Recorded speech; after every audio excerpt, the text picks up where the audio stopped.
Ooh, yes, sir. Hey, listen, y'all wanted volatility? Hey, well, here we are. You got it. Hey, your wishes, the markets command, Jimmy. Listen, folks,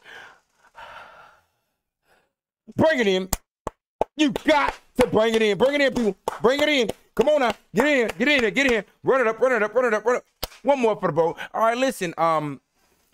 Folks, we had our little Fed meeting today. Obviously, the market is having a bad response to the thing that I keep. At this point, I'm not even gonna call them rug pulls. Y'all people just don't listen. The market don't listen. Jerome Powell literally says every single time, hey, listen, until we get this inflation under control, we are gonna have interest rates. We can do a pause. We like, all right, pause. We pause. Everything's good. Just like we were saying in the previous videos, a pause with a hike coming down the line is just like when your mama tells you you getting a whooping, but she gonna wait for tomorrow. You sit up like, no, let me go ahead and get the lashings now. Right? That doesn't necessarily bolster. For some reason, the markets want to, pump it like, oh, it's all good. The banking sector is still in flames. Retail sector has still not felt this full levy. Neither has the housing market, commercial market. We already know that. We already discussed that every single time. Obviously, like I said, the tech sector is going to be your best leg, but even the tech sector is down. Minimal amounts, but still, nonetheless, this is how it has to go with the game of when the Fed speaks. They got to make that market go down. But double tapping in, just covering over that stuff. Fed confirmed there will be more interest rate hikes coming down the way. And then also the Fed just blatantly confirmed that there will be more banking failures to come. Like, obviously, as we know, you can't just have your leg blown off and everything's okay. Billions and hundreds of billions of dollars don't just go missing from the SWIFT system, right? There's a reason the SEC stepping its way into the crypto system, which we are going to talk about a little bit. Like I said, something interesting you might want to put in your mind. But first, let's double tap in, man. Hey, listen, I'm starting to like looking at this little redhead. I can't lie to you. Hey, Liz, if you're trying to be somebody's cougar, like I said, hey, I'm accepting applications, baby, because we don't chase nothing. Now, let's get down to it, people. Jacobs, BlackRock's U.S. head of Thematics and active equity ETFs. The people that run everything, let me pipe down. I don't want to go missing like people in that scuba The enthusiasm for AI, if it were, let's just say, a baseball game, what inning are we in? Because some are saying, oh, it's a fad. We're still in the first inning. We are really just seeing this technology come out and start to be commercialized. Companies thinking about Hey, listen, you don't got to necessarily listen to me, but are you going to listen to BlackRock, the #1 asset, the 1%, the one that runs everything? Or, hey, listen, all right. How do I use AI in my everyday business? But it is early. We still only have kind of a few entrants that really have products. They're not even really thinking about how to maximize commercialization. So this is a long-term trend where we are still very much in the early stages. The staying power, though, of this enthusiasm. Everything, read. Do you feel like it can continue, the entire market, but broaden, sort of branch out beyond but these 1%, names? And 3%, what is the we'll take that to investors right now about this? So I really like to separate hype from use cases. Hype is how much people are talking about it. Use cases is how much actually people use the technology. 432 is not down if you know where it came from. When you look at some of the companies we had 300 last month. Focused on, they have been the first to come out with real tangible use cases. But the problem is we still have dozens of companies behind that in healthcare, in home goods, in legal services that are using AI. And the markets have gotten it wrong. They haven't focused on that next tier of companies that are really innovating in this technology. So the markets have been far too concentrated in a couple mega cap names. We think they really have to look broader at the dozens of names building out AI technology. Okay, so winner does not take all. Winner takes some. While everybody says that, obviously, this is BlackRock, but I'm just telling you my personal opinion.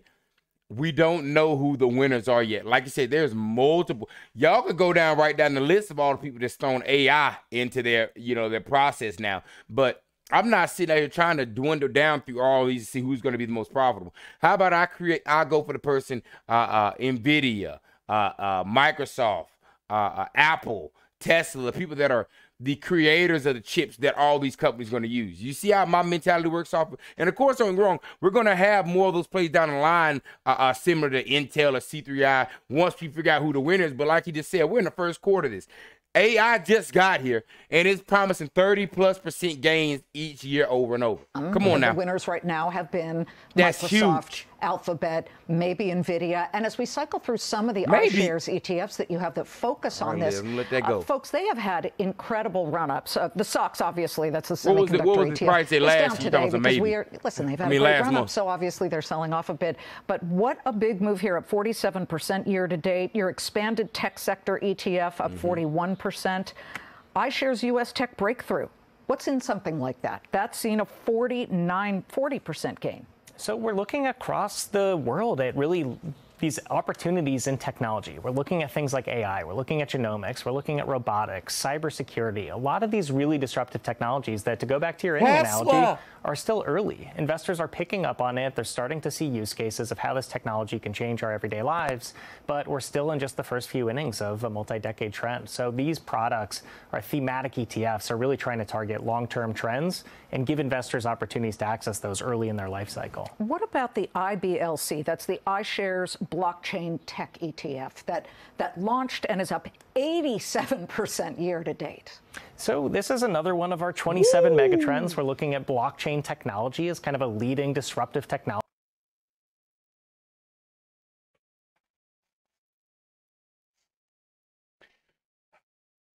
I do this every single time. Tesla, NVIDIA, Microsoft, Bitcoin, Ethereum, XRP, HBAR, XLM. Hey.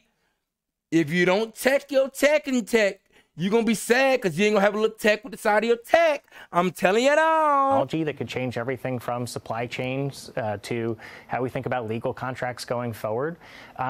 I think it's a very exciting technology alongside things like autonomous vehicles and alongside AI. The reality is we are really in this kind of golden age of technological disruption.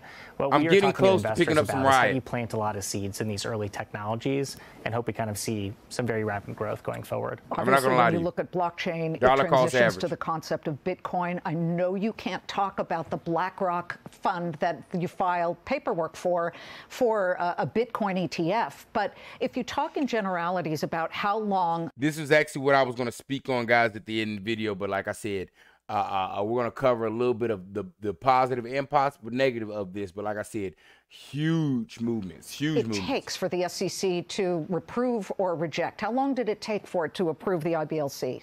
Just timing. We're thinking about timing. I suppose I can't really comment on the timing, but when we look at ETFs as a whole, I think the reality is kind of when we look at thematic ETFs, we're trying to get exposure to those long-term trends.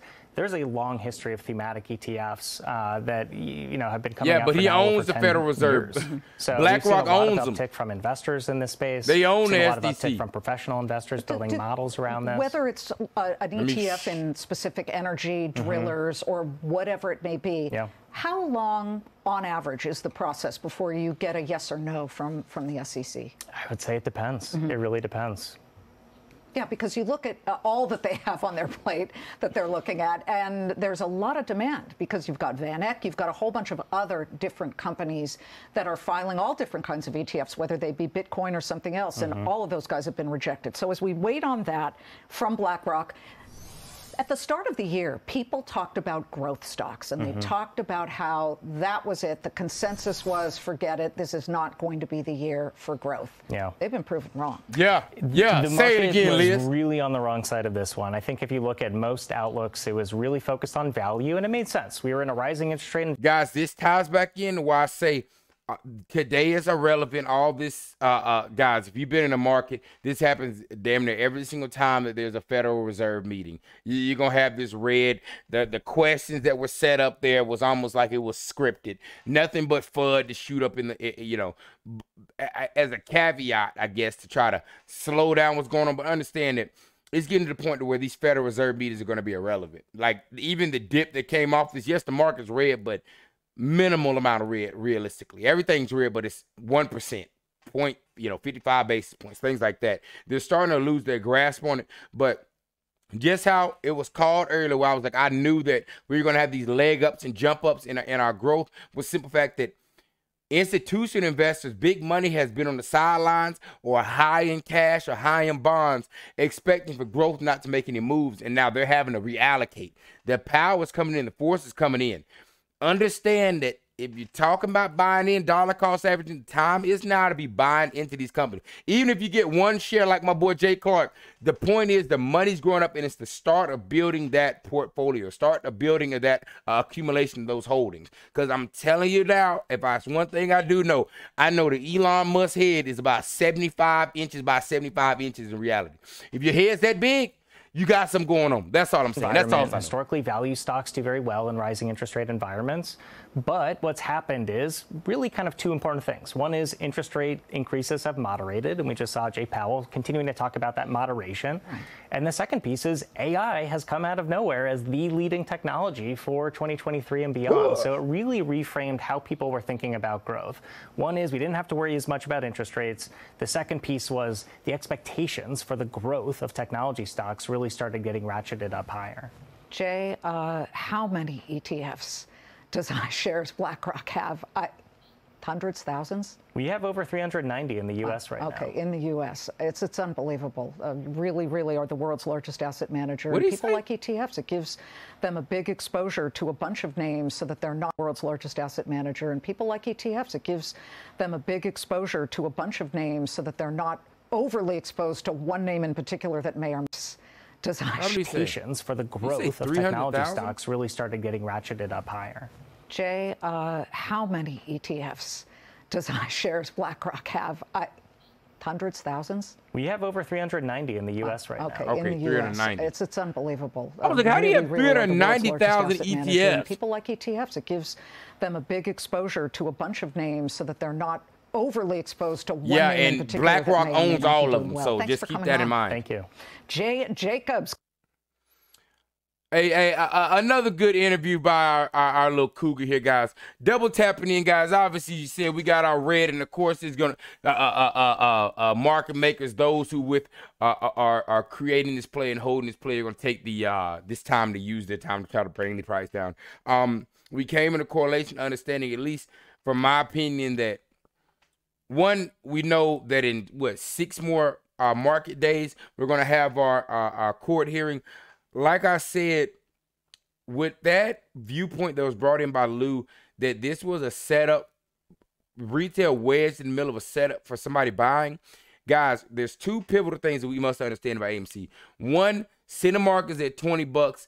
Irregardless, eventually the price of AMC is going to be above $4.50. So for those of you that are too scared to trade or don't understand how to trade or aren't comfortable with moving positions or trading this play, understand that I'm almost 80 or 90% sure that there's going to be price gain in this, irregardless of what happens with this conversion or not. I'm going to be playing the conversion. I'm playing the ape arbitrage like I mentioned in the last videos and previous. I'm playing this play. But like I said, I'm going to be in this bad boy, but I'm looking to figure out who is going to buy this, because it made so much sense of why this price is being brought down. Our CEO is owned by Intera, and Intera is setting this up for somebody to purchase. Could Intera be the one purchasing AMC? Somebody's coming through to purchase AMC, which then they're going to allow the floodgates to open and the actual price occurrence to happen. But that all made sense once it was linked in. Let's double tap in a little bit further. Looking at 22.62% on short interest, 7.21% days to cover. Obviously, all this is relevant. Short interest to be at 300%, 4,000%. But like I said, I had a video that I released on Sunday. Basically, I think it was titled something about short squeezing, but basically looking up stock loan substitution, that it's kind of how they're able to sit up and have the incorporation of how they're keeping this short interest at 22% and 7.21 days. All that's irrelevant. We know they're shooting 100% of the actual market day movement through the dark pool, which is why, again, we go through this every single time. But for those that are new, we note that the reason that there's non-applicable and dark pool percentage is because they're sending everything through dark pool. There's nothing hitting the lit exchange except for the short percentage that they're putting through, and then whatever they're doing to create synthetics or whatever. Looking through this, we double tap and we see yesterday that now short percentage is spiking back up. I told y'all whenever we get closer to 50% or lower short percentage, that's when we're going to have green days. Anything above that, the higher it goes towards 70%, the higher you get the red days. 69%, 70%, 71%. You're going to see heavy red days, which is what we're seeing today. Obviously, you're seeing that there's no shares available. which again, there haven't been shares available, so that's again irrelevant information. But we like to still just keep our heads on so we can kind of see, oh, the algo is at work right now, which again explains how we're having, you know, stupid price movements. So we have green days and we go on this lateral move as we close in closer. Like I said, I'm not sitting up there having my head raised up for, oh, there'll be a we're having the mower. At this point, guys, we're running this. This thing is being put in the locker. This is in the cold storage next to the meat until June 29th, which again, like I said, it'll be in 6 more market days. We're ready for the action, ready for things to come. Like I said, I'm gonna be here with y'all playing through that. This is an interesting thing, guys. I know a lot of people are, yeah, I'm losing money. Hey, that's why I go to that queue of, like I said, when that June 29th comes, consider reallocating your portfolio like I did. It makes you so much better trader. It makes it where you can hold a lot easier as you have the massive majority of your money moving. You're having it held in VTI, tech stocks, Tesla, Nvidia, Microsoft, XRP, Bitcoin, Apple, Netflix. Who else are missing out there? Y'all know the names that we go through. You know the bangers, slappers. Eventually they'll come to my head. I scream every single day. But that should be where 80% of your money is. Again, not financial advice, just telling you how I do it and what I've learned over my 3 years of course. And about 10 to 20% of your portfolio in your gambling. Gambling being AMC, momentum plays, swing trades, day trades, all that, because you don't need a lot of money to make a lot off these plays. But like I said, you don't want to be at the waves of this volatility. Double tapping in, guys. Like I said, Fed, which is what's supposed to be what the red is in the market today. Feds, obviously, like I said, have high pressures with inflation and allude to the fact that there will be more interest rates come down the line. Which again, hello, the man's been saying this. I don't know what, you know. I'm not going to be caught up in the old day-to-day media of, oh, we're good there, guys. They never recovered from SVB. Credit Suisse, all that money went from the SWIFT system. That's just gone. And people took that and debited off into Bitcoin and other markets. They're not holding that in the bank. So that still has to cover. They try to hold up. They try to act like everything's good. Just like he mentioned, there are more, and this is from Jerome Powell's mouth. You know, people going to forget this and be shocked. There are going to be more banks to fail. Obviously, smaller tier banks with heavy exposure or certain things is not going to be your big names. This is the centralization of banking as we watch it. The man's telling you to play. I don't know how people, oh, I'm so shocked this is happening. Everybody here at our channel, we already know what's going on, like I said. And that's why everybody that's, you know, sitting back and like, hey, yeah, I'm waiting for what is it called, the markets to fall and things like that. I understand where you're coming from, but also I come at the pivot of saying dollar cost average. Don't be the person trying to time a market. You can never time a market. But what we do know is that the banking sector, retail housing market, the housing market, commercial housing, retail sector still have to get their levy of boom. Tech got their levy boom, and they're coming back with some that is innovation, high pricing power. This is why I say this is a great thing for a hedging course. We'll get more and more exposure as the rest of these bubbles pop. We're going to catch them at the bottom and ride those bad boys up too, creating our generational wealth transfer. Double tapping in, huge. BlackRock, which again owns everything. If you don't know, hey, you might should do some research. I'm not going to do too much talk before they have me off getting lost in a submarine. But BlackRock, world largest asset manager with $9 trillion asset, is close to filing a Bitcoin ETF. It is expected to leverage the underlying ETF hosted by Coinbase and rely on Coinbase's spot market data for pricing. However, Coinbase declined to comment on the matter. Guys, this is huge. This right here is going to be the levy or catalyst of crypto. To be separated with XRP. XRP's got its own thing going anyways. XRP is going regardless. But as far as the crypto space and what's the word I'm looking for? Basically how cryptos to be able to go through the SEC process of becoming regulated, right? With regulations, this is started at Q. Obviously, BlackRock has the most money. They got the most asset, and BlackRock runs everything. Almost every single one of the ETFs, except think one of them, which later became an ETF, has been passed through because, again, they in Jerome Powell pocket. They own Jerome Powell. Hey, I'm put it right there. Hey, that's my last thing I'm going to give I want to go missing off in this thing. You hear me? Hey, I'm just trying to get a couple thousand in the yard. It's that simple, BlackRock. Don't bother me. Hear me?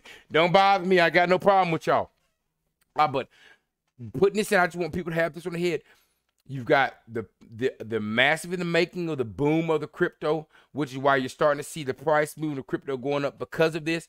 I expect BlackRock to be able to get this done, but also understand that this could also be another detrimental thing, because if BlackRock doesn't get this ETF approved, you're going to see Bitcoin and things like that, which is why I said to one of our family members, I'm waiting for this whole Binance and all this regulatory thing to settle down, because if this ETF doesn't get passed, this could be a bearish move for Bitcoin, as people will be like, oh hell, they're never gonna regulate those cryptos. So you got both of those. What do they say? What's the little scale where you got, if it goes up this way, things go crazy, but if it goes this way, things go crazy as well. I'm sitting back watching, but I wanted people to have the, the understanding or idea of what's going on with this ETF thing, how big this is going to be for crypto. Either way it goes, it could be a bad thing or a good thing. We just stand on the sidelines and watch. But like I said, y'all wanted volatility. Here we go.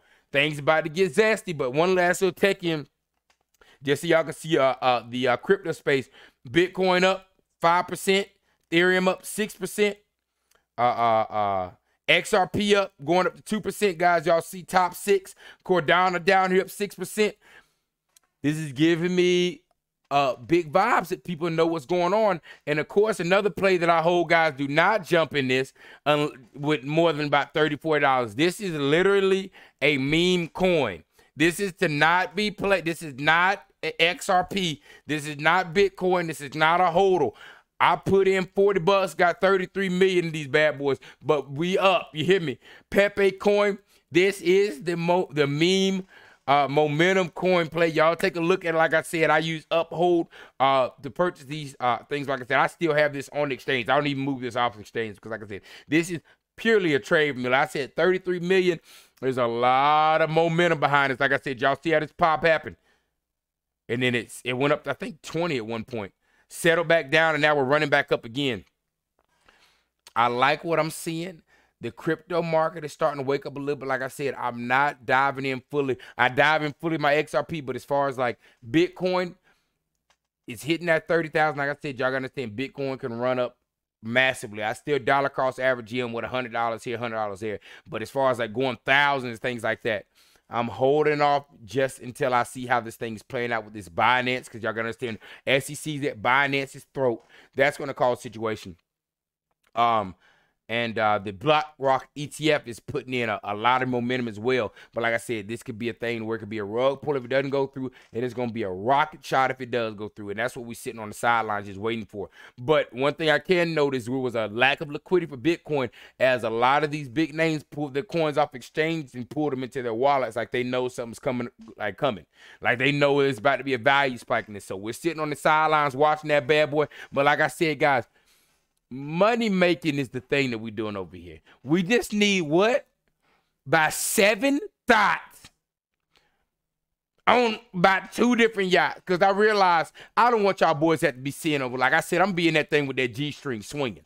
I don't want y'all to see that. I want to have a second yacht next to mine, all right? That one's going to be a smaller one. This one's going to be the big one. This is going to have the mass majority of thoughts, but I'm going to have a couple thoughts over there for the people that didn't jump in the best, because y'all know I love y'all. But as usual, much love to y'all boys. Much love for all the support. I love hearing y'all in the comments. I love talking to y'all. Guys, this is one of the highlights of my day, and I appreciate y'all for allowing me to be able to bring in, information, have the discussion. Like I said, you really can't have the discussion with anybody else. And that's why, like I say, every single time I give y'all kudos. Much salute to every single person that's coming in, investing, and getting better with your money, letting your money grow. You're of a different breed, all right? And I promise you, I guarantee, if you don't get scared out of this market and you're playing these things, you're taking some of these hints, some of these call-outs, like I said, I can't make you take it, but all I can do is make these recommendations. But if you do catch on in this, generational wealth will be coming your way, baby.